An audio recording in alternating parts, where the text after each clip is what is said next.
നമസ്കാരം. Asia live T വിയിലേക്ക് എല്ലാവർക്കും സ്വാഗതം. വിവാഹം വേഗം നടക്കുന്നതിന് എന്താണ് മാർഗം?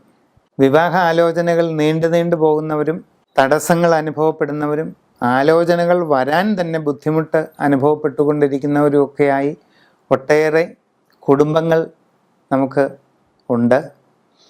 ഈ വിവാഹ ആലോചനകളുടെ തടസ്സം മാറുന്നതിനും ധാരാളമായി വിവാഹ ആലോചന വരുന്നതിനും ഇഷ്ടപ്പെട്ട വിവാഹം വേഗം നടക്കുന്നതിനും ഒക്കെ എന്താണ് മാർഗം അനുഷ്ഠാനപരമായിട്ട് എന്ന് നമ്മൾ ചിന്തിക്കാം.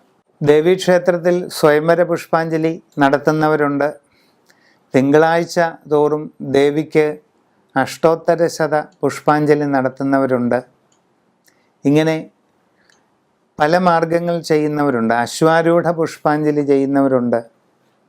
എന്നാൽ ഇതുകൊണ്ടൊന്നും നടക്കാതെ ഇരിക്കുമ്പോൾ വളരെ വേഗം വിവാഹപ്രാപ്തി ഉണ്ടാകുന്നതിനുള്ള ചില അനുഷ്ഠാനങ്ങളാണ് ഇവിടെ പറയുന്നത്. അതിൽ പ്രധാനപ്പെട്ട ഒന്നാണ് മംഗളഗൗരി പൂജ.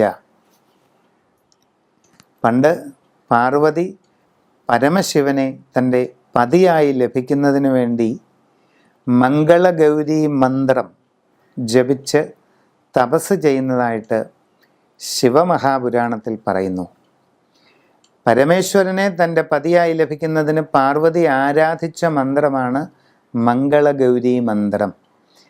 അങ്ങനെയുള്ള മംഗളഗൗരിയെ ആരാധിച്ചുകൊണ്ട് ചെയ്യുന്ന സമഗ്രമായ ഒരു പൂജാവിധിയാണ് മംഗളഗൗരി പൂജ. അതിവേഗം വിവാഹപ്രാപ്തി ഉണ്ടാകുന്നതിന് ഇത് വളരെ ഉത്തമമാണ്. അതോടൊപ്പം സ്വന്തമായിട്ട് സ്വയംവര പാർവതി സ്തോത്രങ്ങൾ ജപിക്കുക, മംഗളഗൗരി സ്തോത്രങ്ങൾ ജപിക്കുക. ഈ സ്തോത്രങ്ങളൊക്കെ തന്നെ 5 തിരിയിട്ട് നിലവിളക്ക് കൊളുത്തി വെച്ചുകൊണ്ട് ഭക്തിപൂർവം ചൊല്ലുന്നതും ഈ ലക്ഷ്യപ്രാപ്തിക്ക് വളരെ ഗുണം ചെയ്യുന്നതാണ്. നമസ്കാരം.